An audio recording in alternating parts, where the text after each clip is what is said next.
On the show. And Thank you Happy for New Yes. Year. coming. Happy New Year. Thank you. Thank you. So, we want to start off with, first of all, of course, saying thank you for coming on. And the first part's going to be about you. So, we want you to introduce yourself, talk about your career, your business, because you are a lady that wears many hats as well. Okay. So sure. I'm Whissette Wright. I have lived in the Charlotte area for a little over 30 years. Um, I am currently a senior process design consultant, Okay. which is a very fancy term for a senior project manager Okay. for a very large financial institution here in Charlotte. I have been there since 2022. Prior to that, I've kind of been building my project management muscle, mostly in healthcare revenue space.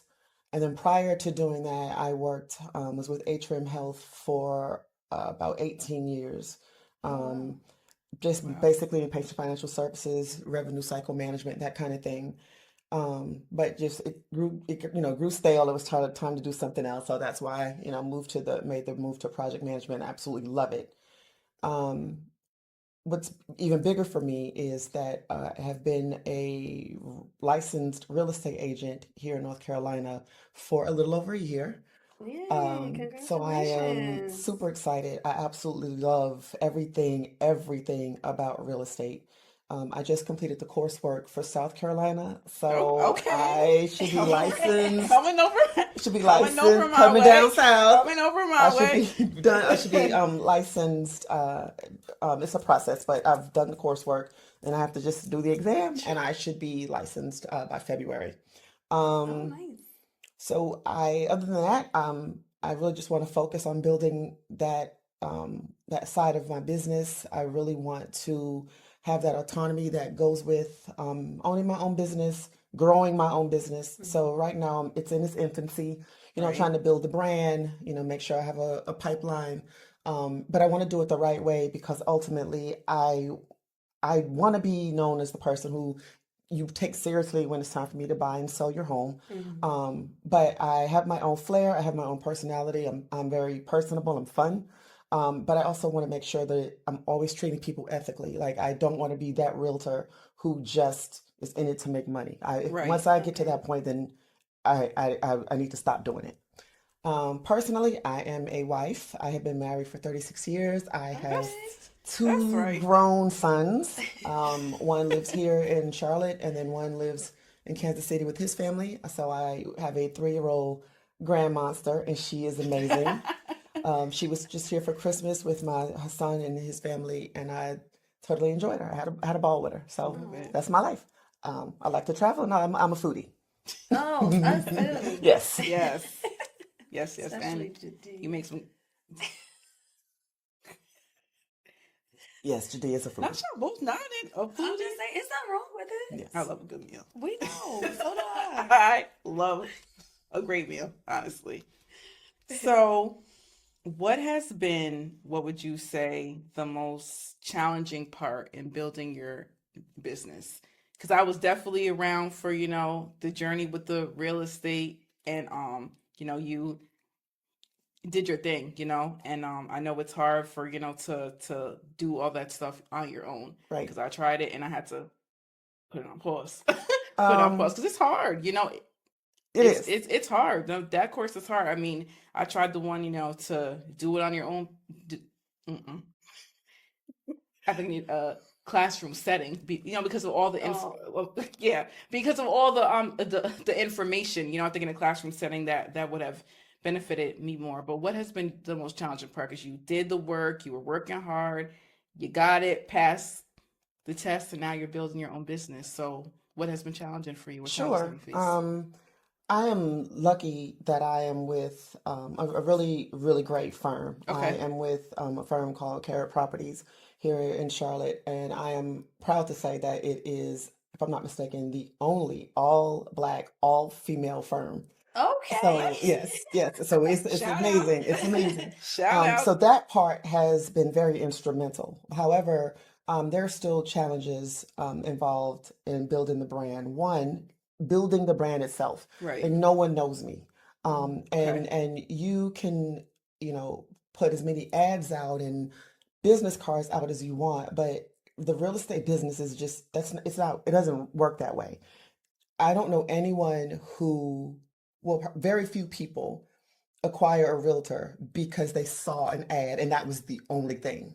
Like Okay. it's very much a referral driven business, and people, if you don't have referrals, people just need to, you need to saturate people with who you are, and just they need to always know. So when I think about new home construction specialist, because that's my niche, Okay. I'll do, you know, we can do any kind of real estate transaction. I'm glad to help with that. But my niche is new home construction, right? So my job now is to, when people think about, oh, I need a new home, who do I think about? I want them to immediately think of me, You. and Okay. trying to build that is a struggle. Mm. Um, you know, there are, especially, you know, you're not with some of those big box firms, which I purposely did not want to be a part of. I feel like some of them are only about numbers. And the firm that I'm with, we really care about the start to finish, taking care of the client. Um, so I think that that's part of the challenge. And then, you know, most of the time when people think of real estate transactions, it's someone who does not look like me. Right. It's seldom a black female. You know, that's changing, but that's typically not the case. That's not who you think about when you think of who's gonna I'm gonna use to buy or sell a home. So that's been a bit of a challenge. Challenge. Okay. So, how has being a Black woman shaped your journey in the business? Any like positive or negative things? Um, I will take that into not just my real estate, but I guess my professional journey Right. in its totality. I think that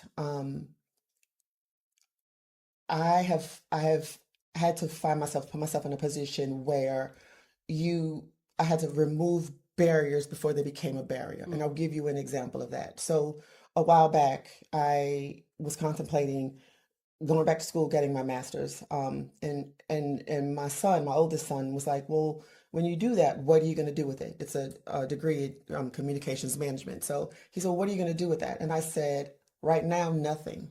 But where I was in my professional life at the time, all of my peers had master's degrees, Mm. and again, they did not look like me. Okay. They Right. were Okay. white, they were male, Mm-hmm. and then they had the degree. So I'm going to remove that obstacle, because if you don't choose me for the promotion or that role, having a master's degree will not be why. So I'm going to take that off the Mm. table. Okay. So I've always had to move in that space of, let me predict what the obstacle will be as a black woman and see if I can move that out the way. So you got to give me a different excuse. You got to tell me some other Mm. reason why I can't do it. Okay. Mm. I love it. That was the Yeah. that was the that was the that Yeah. moment. So you've been in the real estate game for a bit now. So what can you tell? Because I will say I didn't even look into housing when I came from New York. When I moved down here, and I think a lot of I think a lot of black people, I just think they think the housing is like it's so far fetched that you can't attain that goal. And when I came down here, and I was like, oh, okay, like it ain't even that bad. So what gems? I think that's important. You know, I was just talking to my sister, and she was like, we were talking about, you know, they're still in New York, and you know, buying a house and things like that. So what gems could you, you know, spit out there that would help people either prepare to get a home and to actually take that venture into real estate? Because I think a lot of us don't do it because we think we can't. And I'll say that because when I sat down and I did it, and so I was like, I was like, oh, it was That's like it. that's it. Like put my little money in escrow, go, you know, go look at the house, and I was bing bam boom in a home, and I had only been down here for 8 months. Right. So you know what gems or the process. I think that's important. I didn't understand the process, but and like you said with the referrals, you were absolutely right because I happened to go into Wells Fargo. It was the mortgage guy, and he was like, "Man, I think I could help you out." Said, but his wife is a realtor, and I was like, oh, okay, like, I'll try. I'm, new, like, I don't know. Yeah. And I ended up going with her because she was personable. She had kids and she was going to show me. So I ended up calling her and she was like, I just have a few properties. You want to just try it out? And she was like, oh my gosh, do you mind if I bring my daughter? Because I had to pick her. And I liked that because she was personal. And she was like, I was like, I'm a mom too. And ever since then, we've had our own relationship. Even now, like I could text her, check on her, but it's like, that's also why I, went with her at the time because, she was personable. But I do think the process is what scares people. Okay. I do want to, so clip that you just said, I do think that that's all part of also building a brand. People definitely need to understand that you're capable. Like, this is a Yes. serious transaction. Like, Yeah. can she do it? But people also want to know, hey, do you have a dog? Do you like ice cream? Like, they want to know that Right. there's a person behind the real estate Yep. transaction. And I think a lot of realtors make the mistake of being so stoic and buttoned up that they don't let people see that they are human. They have a cat or they do Right. have a granddaughter like that. Right. So I think that you do need to let people have a peek into that. So I think what that realtor did was actually very smart. But then to answer your question, I think I know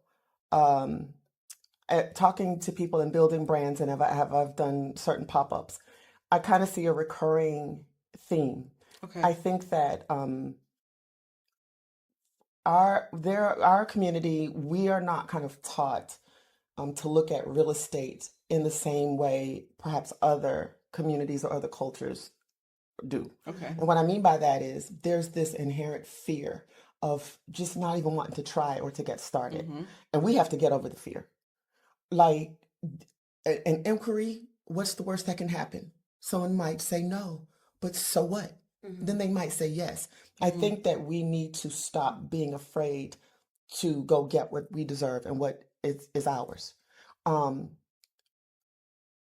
of the biggest gaps in wealth building and wealth management is an inability or the lack of owning a home.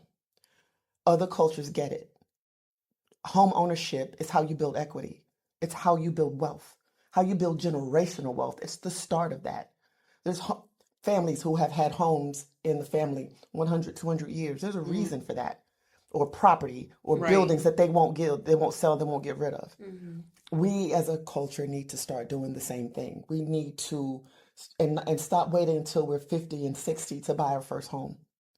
I'm mentoring, and when I talk to people, even when I went to your job, buy a home as soon as you can afford to buy one.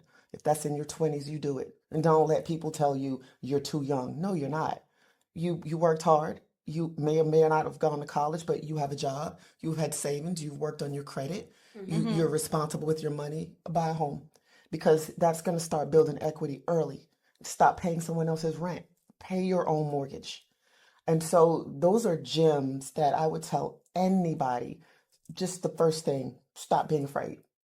My brand for this year, so I try to have a theme every year.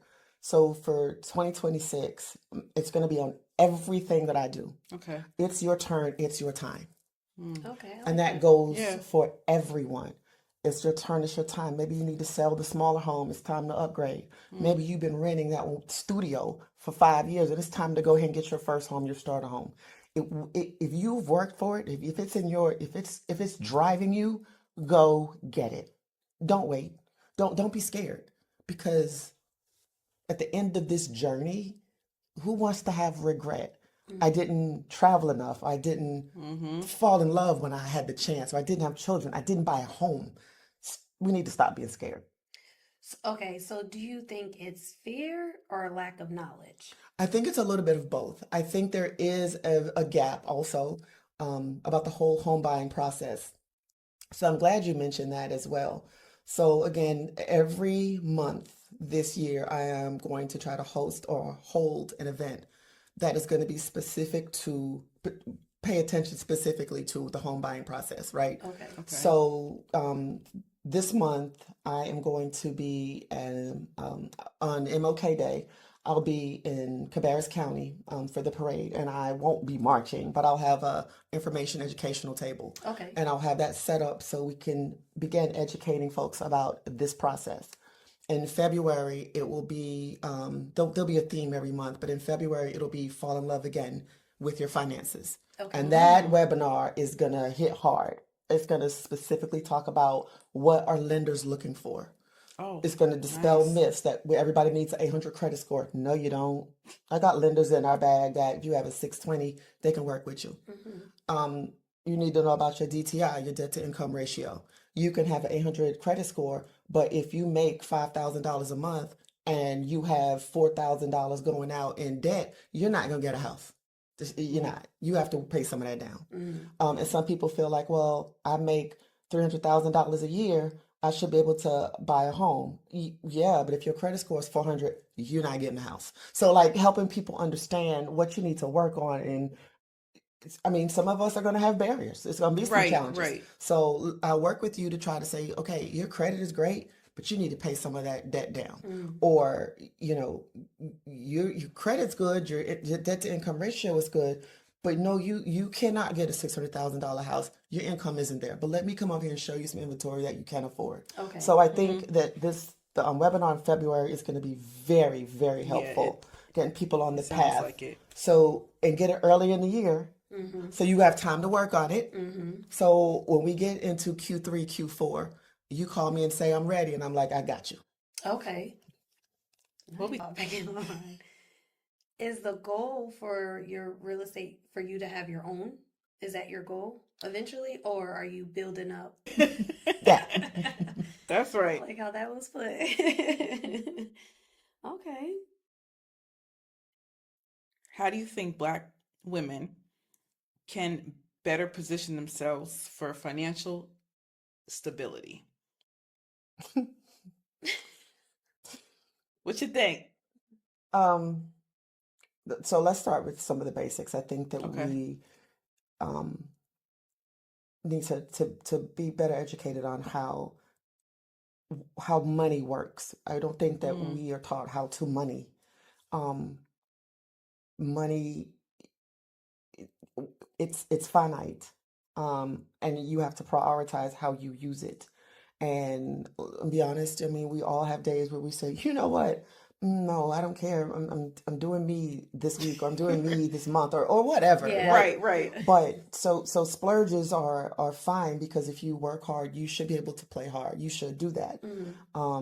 But I think you know, we need to stop treating every day like a splurge, or like you're always going to be 20, or you're never going to be old, or retirement isn't coming. We need to plan. We need to be taught how to plan. We need to be taught checking and savings and the difference. And we need to understand credit card usage and the difference between a credit card and a charge card, and what interest means. And when you go buy that large purchase on your credit card, how long is that really going to take you to pay it back? And that credit matters. And just because you're 20 or you're 30 and you've run up your credit, I'm gonna pay it. So what? Like it comes back to haunt you. And I think that we need to be responsible, to each one teach one, because we all were young and we all messed up money and credit. Right. But then, you know, we have to be responsible and have to share, and to close it in and pull it back full circle. And you're going to say, Whissette, of course you would say this. Yes, buy a house. Buy a house early, like get equity, but you can't do that if you don't save and you tear up your credit. So it all has an interplay, and I think that is where we need to start. Education. I love it. So I used to think like that. Like, oh, I worked hard, I made this money, I'll splurge, I'll make it back. I used to think like that. And that's occasionally, and we all do it. Occasional splurge is fine, but you can't live your life in the splurge Yeah. place. And I think too, part of the problem is we want to live like we see people living on social, like celebrities and these influencers who say, that they're the Bahamas this week and Jamaica this week and Aruba next week. Okay, first of all, that's probably not true Right. unless you are truly a celebrity and you have those funds. Right. But you taking clicks and smushing pictures together, you could be at Myrtle Beach. I don't know where you are. Like, And and have I those think, cars I be think, running. yes. And I think, with AI backgrounds, you could be anywhere. And I think that Oh, we I try don't to like that. mimic what we see on social media and feel like we're FOMO and we're missing out if we can't live like that. But you know what? You can't live like that until you can really live like That's a that. very valid point. And we need to understand that. Mm-hmm.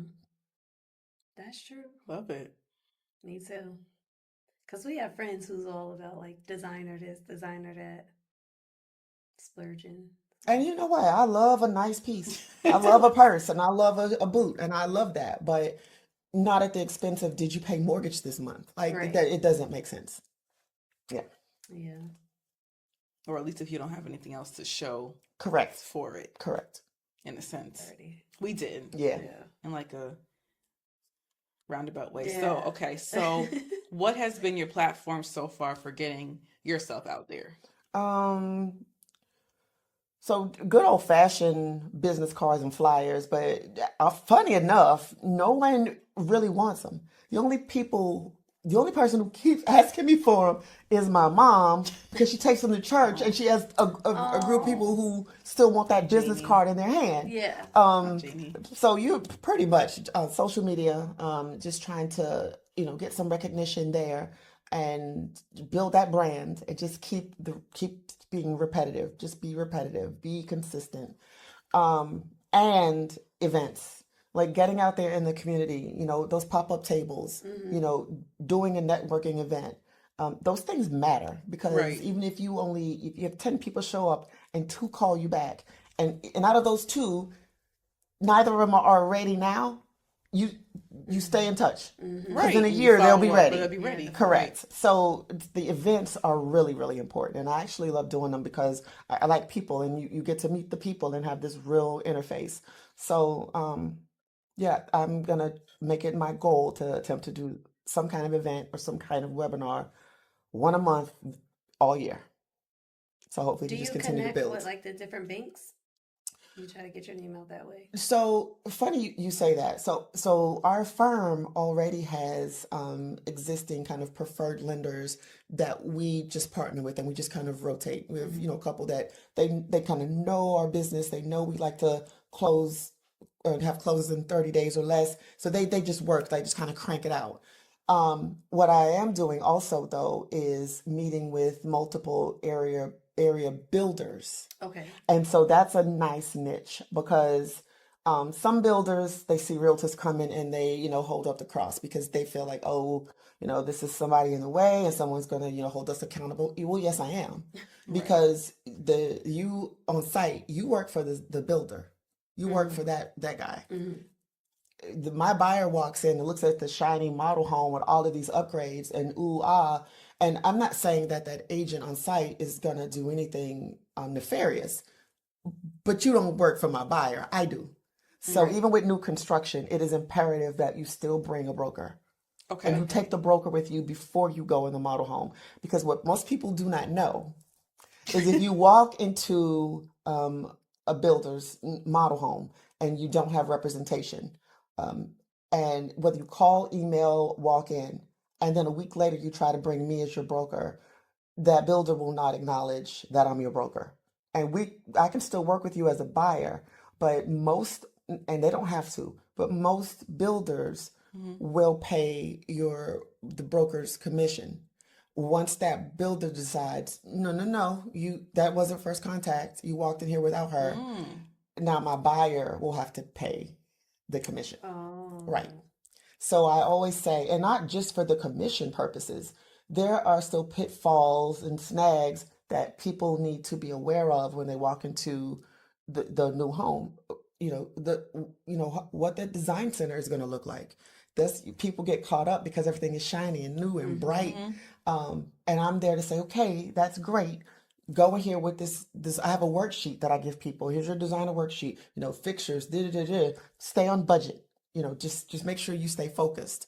And Okay. so some of those things that people just don't know unless they connect with a broker. Okay. How about Yeah. yours? Yeah.